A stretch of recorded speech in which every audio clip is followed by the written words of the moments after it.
KGALEMA. Yes. Apologies for, in your presence, doing our internal arrangements. I'm sure you bear with us. Yeah. Thanks a lot. We met as the NWC on the 2nd of August and discussed a range of issues. We naturally focused on three matters, which was the COVID-19 pandemic, the violence that took place in Gauteng as well as in KwaZulu-Natal, and our processes towards candidate selection and the concomitant legal issues that are currently being discussed by the IEC and the IEC's application to the Concourt for a postponement of the election. So I will cover in brief those areas which you do have the statement. One of the things that concerned us a great deal was that the vaccine program was interrupted by the violence that took place. It is on track now. We saw today that more than 6 million people have now been vaccinated. More vaccines have arrived, and we're quite happy that the process is ongoing now. And we want to encourage people who have not as yet been vaccinated not to hesitate. We do need to achieve herd immunity. The only way we will all be safe is if we have enough people who have been vaccinated and the threat of infection is lowered. And we need to get to that point. And we will get to that point once everyone is vaccinated. We also discussed the question of what we call vaccine imperialism, and we are the ANC-led government is still engaging with Europe as well, with European countries as well as other countries for cooperation in terms of the vaccine product. And as you know, we heard that we will also be producing vaccines here in South Africa, and that makes a great deal of difference to our constituency and our people. We condemn the violence that took place in and looting and the loss of life that took place in an unprecedented manner in KwaZulu-Natal and in Gauteng. What we cannot avoid telling you is that we watched as SMSs were rolling out and Facebook and other places were discussing where the violence would take place. And indeed, it happened where the faceless people said it would happen. And so to deny that it was planned, it was orchestrated is futile. It is best that we get on with the task of understanding the core reasons for that. And while we also agree that the trigger may have been the incarceration of Comrade Zuma, which is unfortunate, and yet at the same time, it was a malicious attempt to undermine our democracy, as well as to create a spate of rolling mass action that would include, amongst other things, which has happened, a rise of vigilantism in some areas, which we find absolutely unacceptable, and a rise in racial tensions in KwaZulu-Natal. Our concern is that such a plan has been thwarted, so it has failed. But it does not mean that the people who are planning are not continuing to plan and may have softened their approach, but they're certainly not stopping what they're trying to do. It's also disingenuous to make the former president of the country a scapegoat and use his name, I beg your pardon, in this manner. We are hoping that very soon the law enforcement agencies will arrest the planners and the people who instigate violence in this manner and concentrate on what they've instigated, not just the 6 or 7 thus far that have appeared in court. Yesterday, another SMS came out. We are studying it. We understand that it is a call for a second phase of protests, and hopefully the planners will now understand that it cannot continue in the manner that they wish to.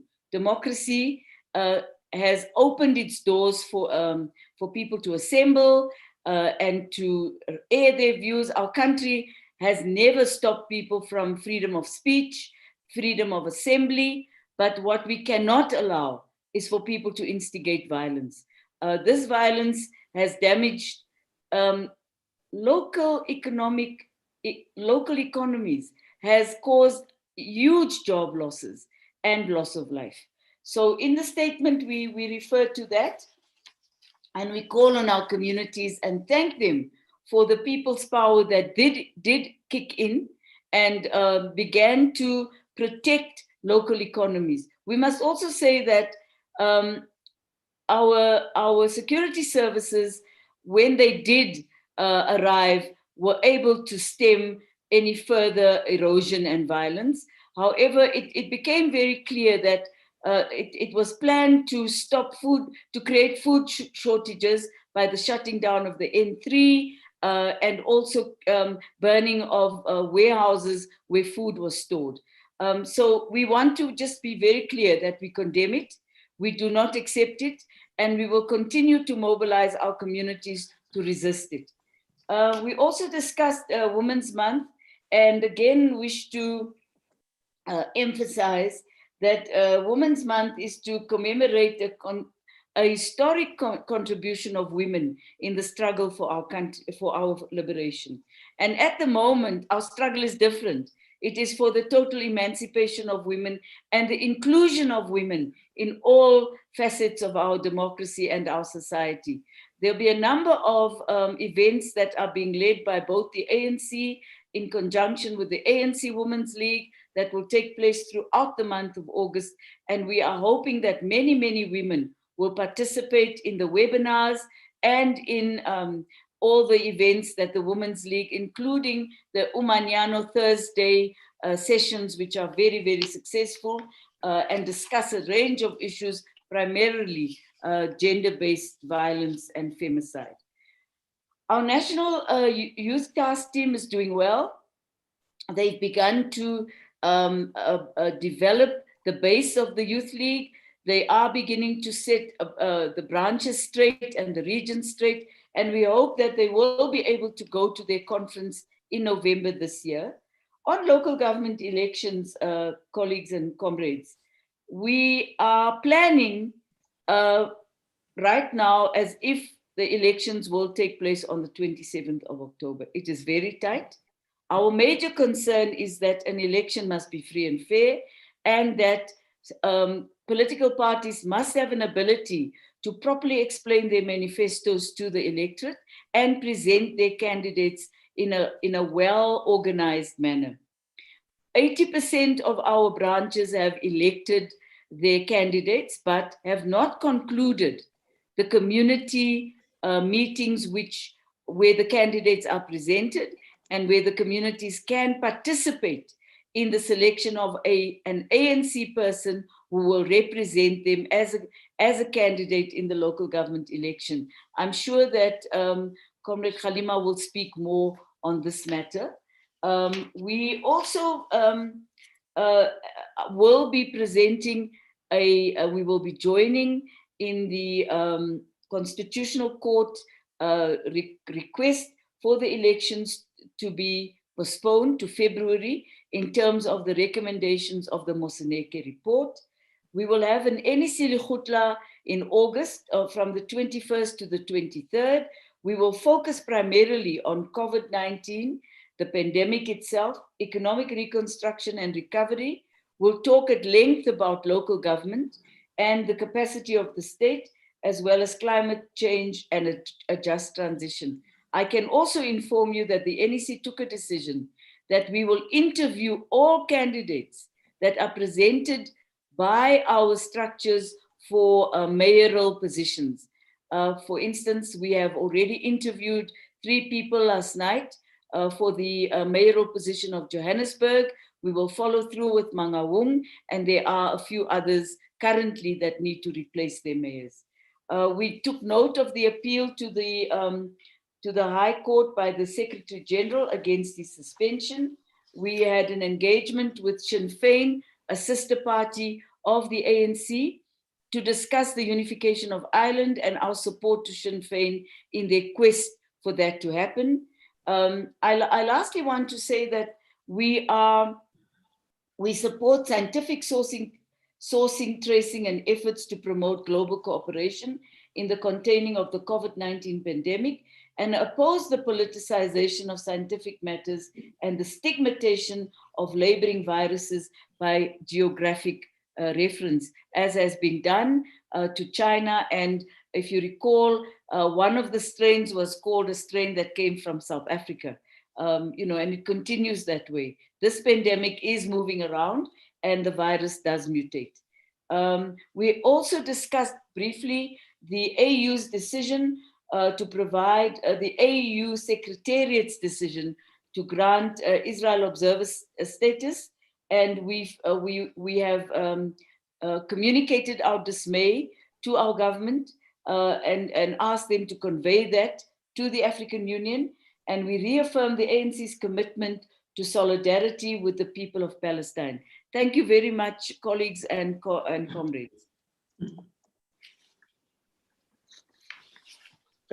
DSG, are you not moving to the next one on councillor candidate selection process, the one that speaks to the Electoral Committee? I thought Comrade Kgalema was dealing with that, but I can just briefly say that we've decided, Comrade Kgalema, at the NEC, at the NWC, that all our structures need to complete the process of candidate selection, including and up to community meetings by the end of August.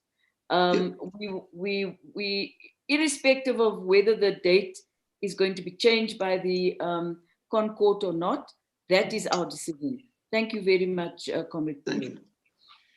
No, thanks, and over to you, Comrade DP.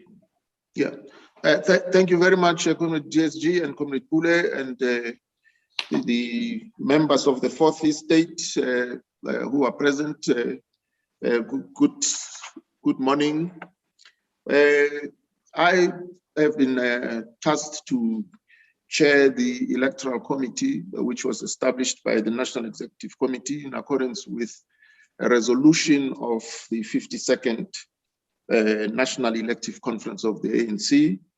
The committee is made up of 8 members. And if I may, the members of the committee are Mrs. Dimpohani, Mrs. Nkelen Tingana, Ms. Loretta Jacobus, Ms. Nora Fakude, Ms. Busi Chwete, Ms. Theo Steele, and Amos Masondo, and myself. So there's 8 of us, and we have had to hit the ground running. Our mandate primarily is to come up with rules that would guide the selection of public representatives, that is candidates, the nomination from branch general members meetings, and also to ensure that because this is a national structure, the Electoral Committee is a national structure, and in each province, we had to establish a provincial list committee. And the provincial list committees are composed of those members of the African National Congress who do not have the ambition of availing themselves for election into any position, either of leadership or as public representatives. And we've also in each region established a regional interviewing and vetting panel, specifically to interview and vet those who have been nominated as candidates. And these regional vetting and interviewing panels are made up of people, South Africans, who have either experience and skills that are relevant to government, particularly at the third tier of local government. And so the rules allow for branches in their general members meeting to nominate 4 candidates for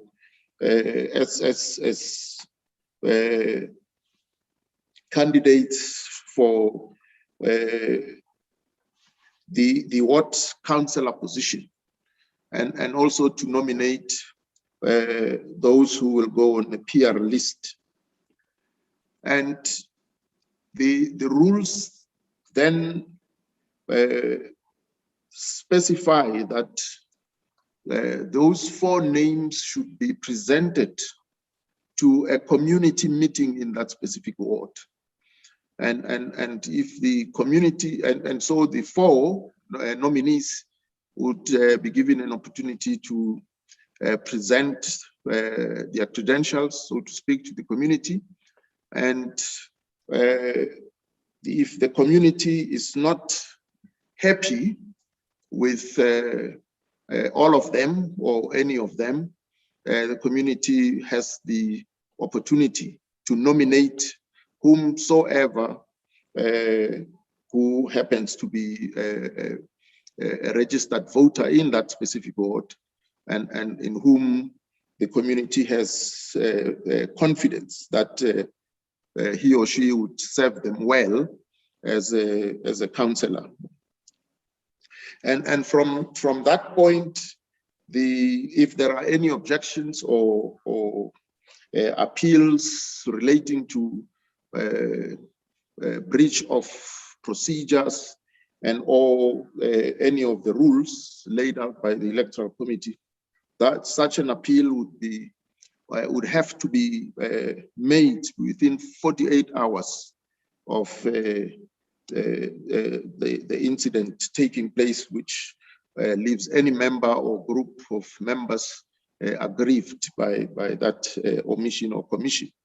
And so the appeal is then handled by the Provincial List Committee. And if the determination of the Provincial List Committee is still not to the satisfaction of the appellants, those appellants have the opportunity to appeal to the Electoral Committee at national level. And so already the Electoral Committee and the PLCs have been at work and have had to handle a number of appeals and make determinations, because we are working within very tight timelines. Yes, as the DSG has already indicated, we are working on the understanding that the proclaimed date for local government elections is the 27th of October. And that, therefore, working backwards, we've got to register all of our candidates by the 23rd of August. And so, once again, working backwards, all branches were given the deadline of the 4th of August, which is yesterday already, and in other words, to complete their processes. And that by the 9th of August, they should have also completed the community meetings. Following that, in each province, there will be an extended Provincial Executive Committee meeting, which would look at the outcomes of these processes.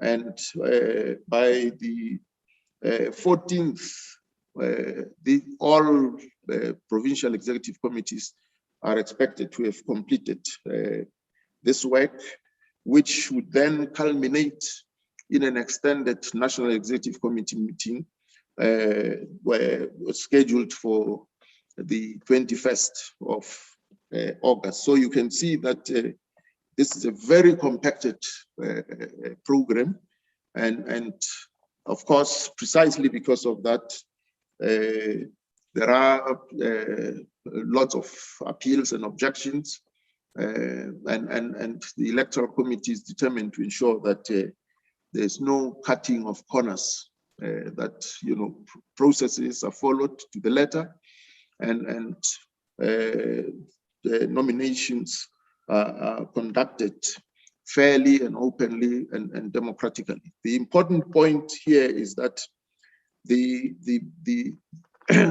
according to the rules, the branch nomination is not final. It becomes final once the community has also looked at the list of those nominees and interacted with them, and the community has the right to nominate whomsoever they feel would represent them well. So that's, in a nutshell, the work of the Electoral Committee, and that's where we are today. Yes. Thank you, colleagues, and Comrade Pule. Yeah, if there are questions, we'll deal with questions here. No, thanks, DP. I'm now going to invite members of the media to ask questions on the two presentations, both on the outcomes of the MWC and on the councillor candidate selection process that Comrade KGALEMA is leading as the head of the Electoral Committee.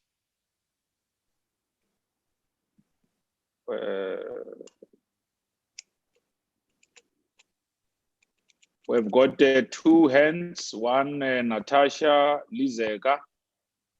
Yeah, those are the only hands that I can see for now. Pule Tweety.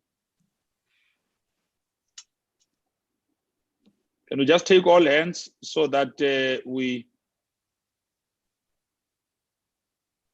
and then Tando Maeko, Business Day.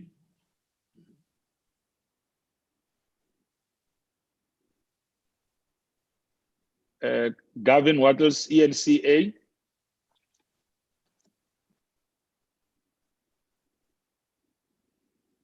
Zianda. Zianda.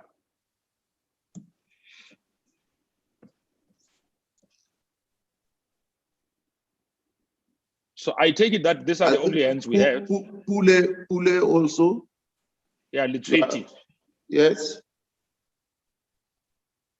Your namesake, Pule, I think it's got his hand up as well. Yeah. So those are, it looks like those are the only hands we have. Natasha, you may start. Thank you very much. It's Natasha Puri here from SABC News. I heard Mr. MOTLANTHE there just speaking about the vetting process. I just want to know what happens to the candidates who face criminal charges. Will they be excluded from this process? Another one, I just need a clarity. It's a clarity-seeking question. How many branches have set? Is it 80% of the branches? And could you also have the date of the NGC, as the NWC has resolved to hold one? Just furthermore, for Ms. Duarte, did I hear you properly when you said that the ANC will be joining the IEC's application, the urgent application to have the local government elections deferred to next year, sometime in February? Thank you.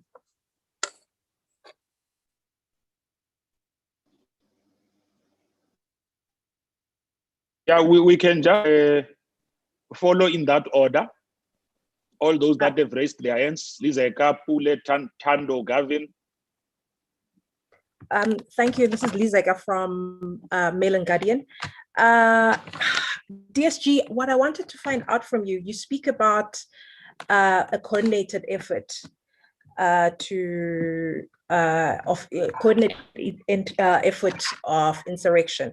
I'm wondering, when it comes to the Phoenix massacre, does the ANC know who's responsible in terms of its own members? Because we've heard that some of the people who were responsible for this massacre were ANC members. Do you have any idea who might have been a party to this, to the massacre in Phoenix? And in terms of the candidate selections, you did say that Johannesburg, you had interviews of mayoral candidates in Johannesburg. We heard that Mangaung candidates were meant to undergo the same interviewing process last night, but this was postponed. Can you share the reasons for the postponement? And a third question is around the reshuffle, DSG. There's all obviously you'll say that this is a prerogative of the president, but in many instances, the president does consult with the top six on a reshuffle. The country has been anticipating that there will be a reshuffle. We just wanted to know if you, as the top six, have had discussions around who will be reshuffled and whether there will be a reshuffle, and what were the sentiments of the top six, if there were any talks with the president around this. Thank you. All right, DP Puleli Treaty Jones from the News 24 political desk. Firstly, on the ANC Johannesburg mayor issue that's been going on for a while, do we at least have a date of when a mayoral candidate will be selected to actually head the position? As we've also seen now, opposition parties like the DA threatening to go to the MEC for Kokta to actually escalate the matter further. And then maybe just for the DSG on the insurrection matter. DSG, did you also discuss the potential threats that may be coming again as a revival of this unrest, as we've also seen the likes of Comrade Jessie Duarte and others threatening rather to actually brew another unrest in the name of the Free Jacob Zuma campaign? And then just lastly, has there also been an update on the salary payments for the staffers at the ANC, as we've been sent screenshots of some members within the organization threatening to down tools once again, saying they'll disrupt all ANC programs? Thank you. Morning all, my name is Thando Mayeko from the Business Day. I'd like to ask, apart from Carl Niehaus, has the ANC instituted any disciplinary proceedings against his members who have been arrested, charged and appeared in court for the unrest that occurred in Gauteng and KZN in July? If so, please provide the charges that have been put before the members and the number of members in the party who are facing the charges. Also, has the party instituted its own investigations into the unrest in the provinces, particularly the involvement of its members? If so, when are the investigations expected to conclude? Thank you.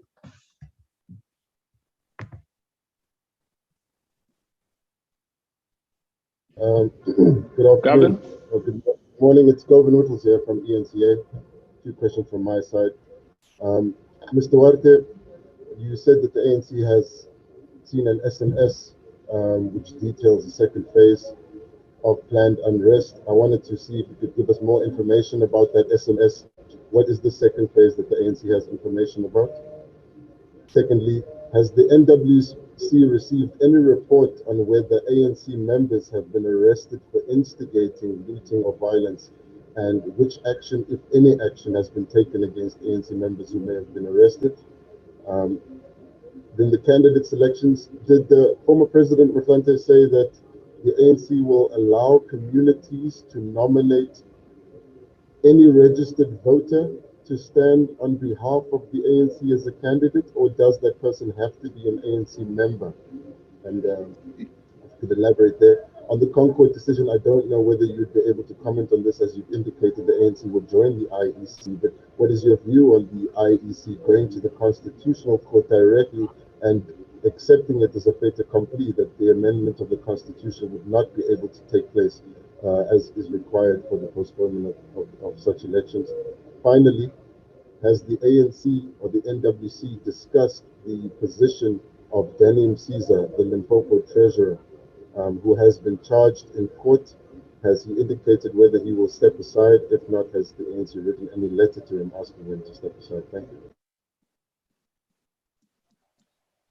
Thanks for the questions. That was the last one. Please put your hand down, Gavin. Gavin, you can put your hand down. That was the last hand. And I'm going to hand over to the DSG and the head committee to answer the questions that have been asked. Over to you, DSG. Thank you very much, Pule. Firstly, let me advise you that there's no firm decision to hold an NGC. What there is a firm decision about is to prepare for the policy conference in July of next year. We hope that we may be able to hold an NGC in between, although our constitution does not compel us to do so. It gives us a bit of a leeway. We'll do our best given COVID conditions as well as the workload that we currently have. The issue of the joining of the IEC application, yes, we have decided to do so. We have developed our affidavits in view of the fact that we are an interested party, and we're interested on the basis that the electorate does need to have a fair time to question candidates beyond what the ANC's processes are doing. Candidates, we have to take our manifesto to the ground.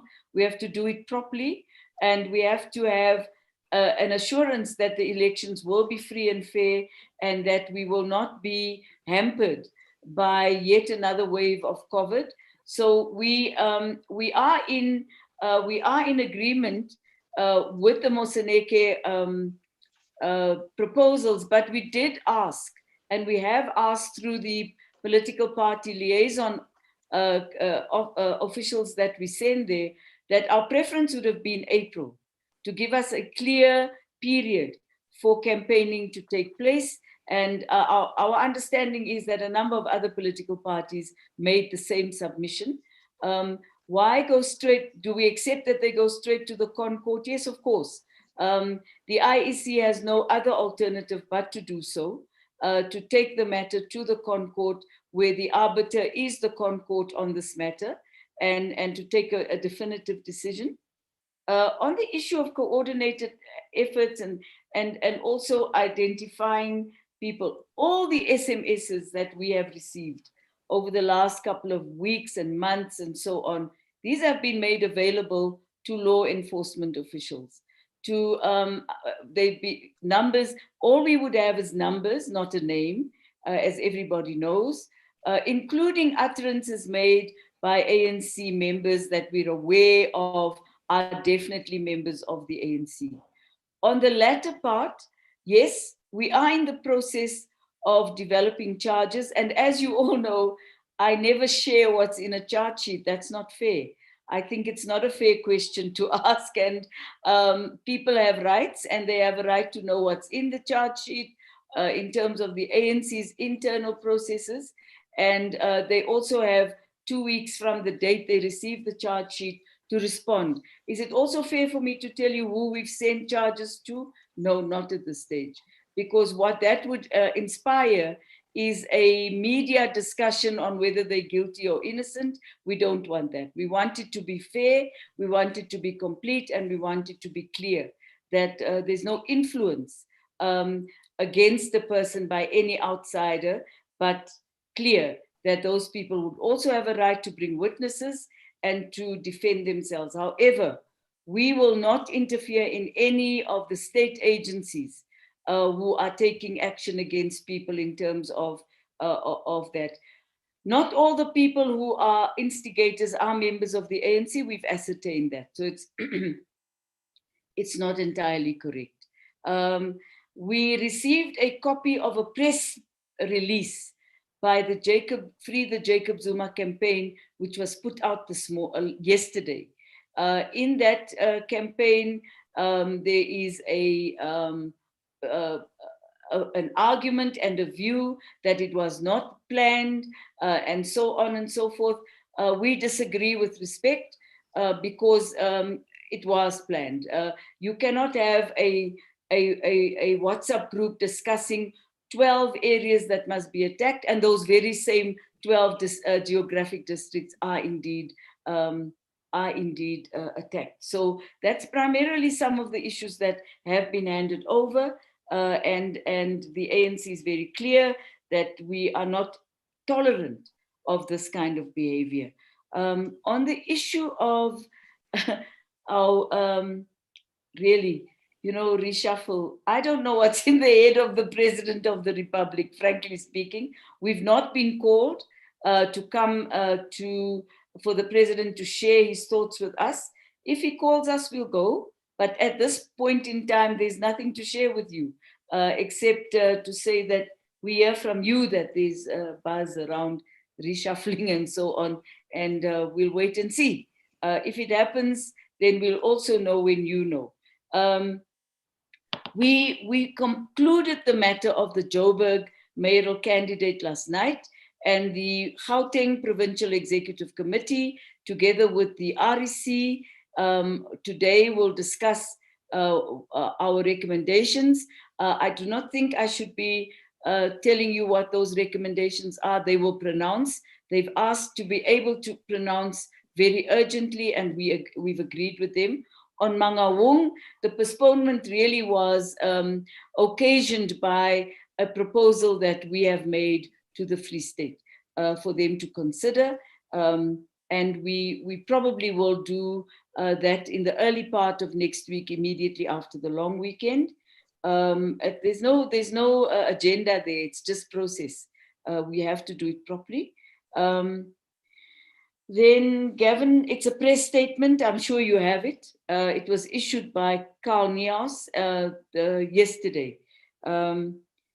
Okay, then Concord, I've answered. I think I've answered all the question. On Danny Masiza, yes, the Provincial Executive Committee of Limpopo has written to Comrade Masiza, and he has been asked to step aside.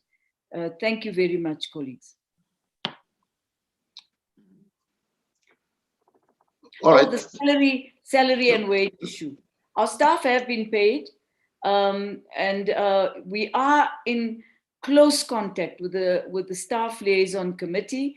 In fact, we have a meeting tomorrow to discuss further their demands, and it is an internal labor action matter. Yes, the staff have a right to complain, and we're not going to deny them that right. If they send out messages, that's fine. It's part of what happens when there is a problem. As I said to you before, we do have a cash flow crisis. We are not denying that.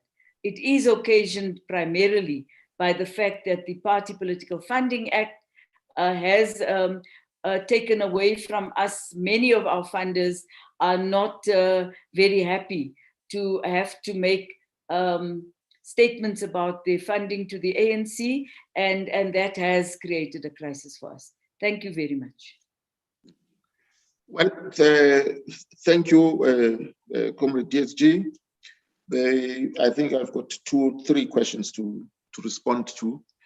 The branches that have completed their BGMs are about 3,200. So there's close to 800 that are still outstanding to complete the BGM processes. As I said, their deadline was yesterday already, by the 4th of August, and all branches are supposed to complete their community processes by the 9th of August. So these are very tight timelines. And anyone who faces criminal charges or any other allegations of wrongdoings would fail the test in the interviewing and vetting panel processes. So yeah, the whole rationale behind these rules is to ensure that we end up with candidates who will be without any reproach, and candidates who would add value, who would bring either experience or expertise to the local sphere of government. Yes, the community nomination, it's where the nomination process is finalized. And if, as I said, the community feels that the four that come from the branch are not equal to the task and do not enjoy the confidence of the community is free to nominate whomsoever. If that person who commands the respect and confidence of the community happens not to be a member of the African National Congress, they are then given the latitude to join and take up membership of the African National Congress. Of course, some of them would be even members of trade unions affiliated to COSATU or card-carrying members of the South African Communist Party. Yeah. Okay. Yeah, these were the two, I think, three questions that were directed at me. Thank you. There are fresh hands, Pule. Yes, there's Karin, Lizega, and Christian. I saw that there were also some questions on the chat board. Or they're just asking how many branches have convened. Is it 80%? Yeah, it's about 3,200, the ballpark figure. Okay. So that percentage-wise, we could say, what's our, yeah, it goes to almost that number. It's about 80%. Yeah. Okay, I'm going to ask the fresh hands to now come in that order. Karin, Lizega, Christian, and okay, Gavin and Lizega must be having some follow-up questions. We've got 4 hands. Okay. Can we shoot? Yeah. Hi, Pule. It's Karin du Plessis, freelance journalist. I have a question. I'm not sure. I came in a little bit late. Not sure if it was answered, but it's just a quick question. These lists of candidates that are supposed to be in on the, was it 23rd of August? 23rd Should the election be postponed? Will you go with the same list, or will there have to be a new list process? I just wanted to check if this list will stand for February as well. Okay. Lisa again from the Mail and Guardian. DSG, I was speaking to one of your staff members, and the person tells me that only June salaries were paid and that some people in provinces like the Northwest are still unpaid. Can you share what about those June salaries, July salaries? When do you intend to pay them? The guidelines, former President, yes. The guidelines state that council candidate selection indicates that disputes may be lodged until the last week before the PEC extended meetings. Has this changed? Is this still the same? And when it comes to candidate selections, you say that you're consulting with communities, but how has this process been going, given that we are under strict COVID guidelines, which don't permit for people over 50 to be gathered? Does that not limit the scope of participation with communities? And DSG, in terms of the phase 2 that you spoke of, there's been there was ammunition which was stolen in Durban, and recently the police station in the Northwest where people broke in and stole rifles. Are you concerned that this ammunition, this missing ammunition, might be used as an offensive against the state in this phase 2? Thank you. Hi, I'm Christian du Plessis from Netwerk 24. My question is also directed to the DSG, and it also pertains to the second wave. DSG, can you provide a little more detail about this SMS that was received and whether the ANC sees this as a real threat to the security of the nation, and also whether the ANC thinks whether there is indeed a real risk for a second wave of violence and why. Thank you. Thank you. Governor Whittles once again from ENCA. Mr. Duarte, I would just like to get some clarity around the ANC's view on the cabinet reshuffle. You've said here that you're not aware of it and that you'll hear of it when we know of it. But to which extent does the ANC then influence the changes in the cabinet, and where are the public supposed to go when they're calling for changes in the cabinet? Is that completely left to the president? Because the president is not elected by South Africans, it's the ANC that's elected. And has the ANC not called for changes to be made in the cabinet based on the performance of the ministers in the cabinet? To which degree is the ANC controlling those changes, or is that just being left to the president?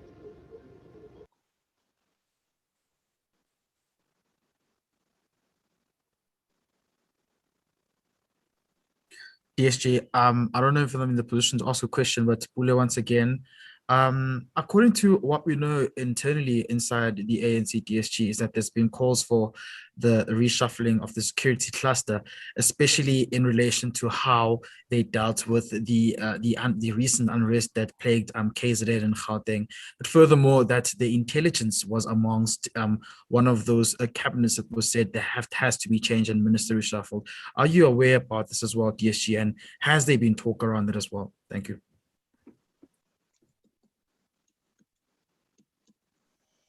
Yeah, those were all the hands we had. Christian forgot to put his hand down. So members of the media, once you are done with your question, please put your hand down. Christian, your hand is still up. Put it down in the same way that you put it up. Can we ask the DSG and DP to answer? Mm-hmm. Okay. Should I go first? Let Halima take a first bite. Yeah, I have fewer questions, Comrade Jessie, to deal with.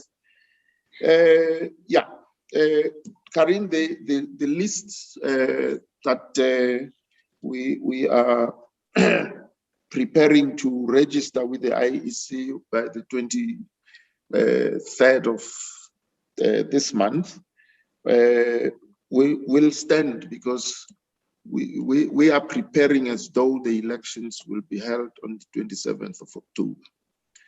And where there's been a perhaps deviation and or breach of the rules, this would be attended to in the form of either objections or appeals. And Lizagat,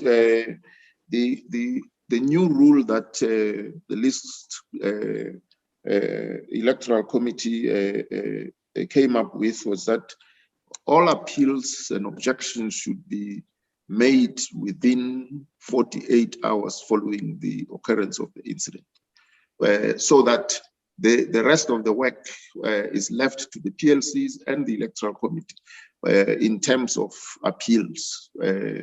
Because we really are hard pressed to complete this task in order to meet the deadline of the 23rd of August. The rules also take into account that we are at alert level 3, and so you know, we have to adhere to protocols, and so in the guidelines. It's made clear that an indoor meeting can only be attended by 50 people, and perhaps if it's an outdoor meeting, it would then be attended by 100 people. And so the guidelines allow for several meetings of that nature of the community, not to bring everybody all at once, but to stagger it and then to add the votes accordingly, so that we still adhere to the restrictions under the alert level 3. So the community still has to be afforded the opportunity to participate in the nomination. It's a very important step in the nomination and selection process here. Those were the questions. DSG? Okay, Lizeka, the staff member isn't telling lies, it's absolutely accurate. Our Treasurer General is doing everything in his power to raise money. So we have not paid July salaries yet. I have no idea when that's going to happen.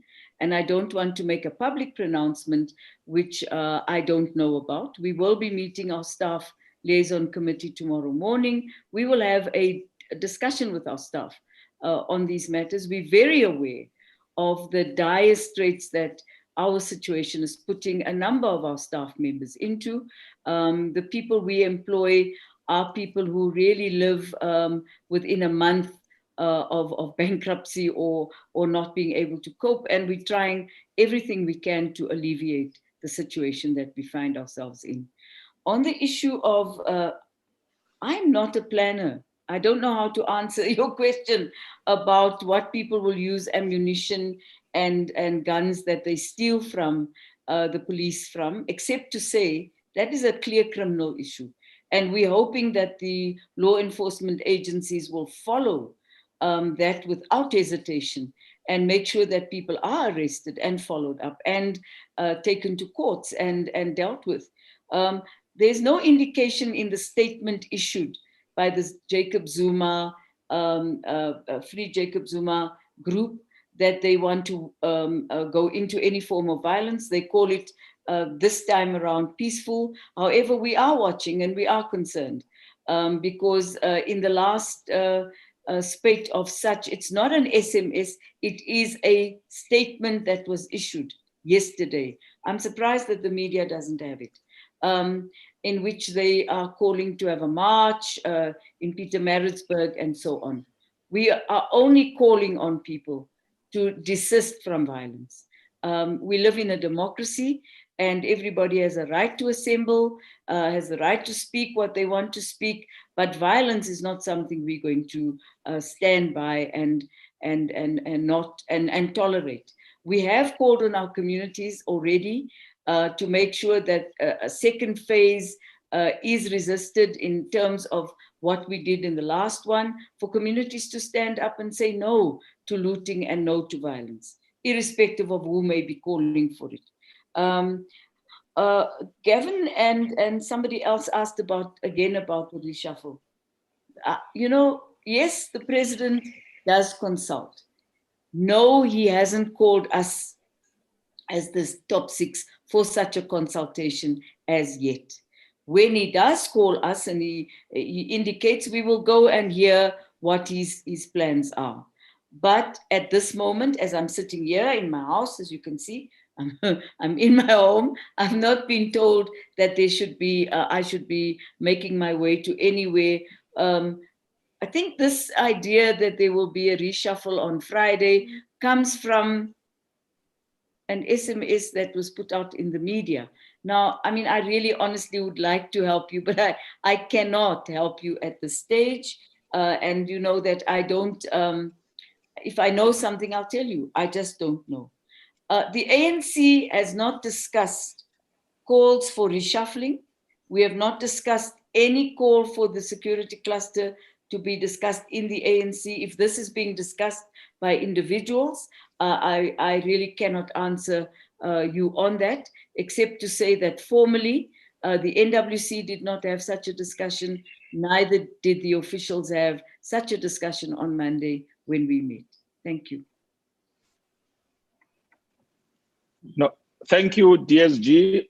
It doesn't look like we have got questions. Members of the media, if there are follow-up questions that they may want to ask, if they want to have a sit down with either the DSG or the DP on the work of the Electoral Committee or on the outcomes of the NWC, they are welcome to make such arrangements with the DIP, and we'll be able to coordinate, and if availability warrants, we'll be able to then advise them. Let me thank members of the media, thank the Deputy Secretary General and the head of our Electoral Committee for being able to clarify questions that journalists may have had, including the most difficult ones, DSG. I know that some of the questions are hectic, but we tell it as it is. Thank you very much. Thank Thanks you, to members of the media. Thank you, colleagues. Thank you very much.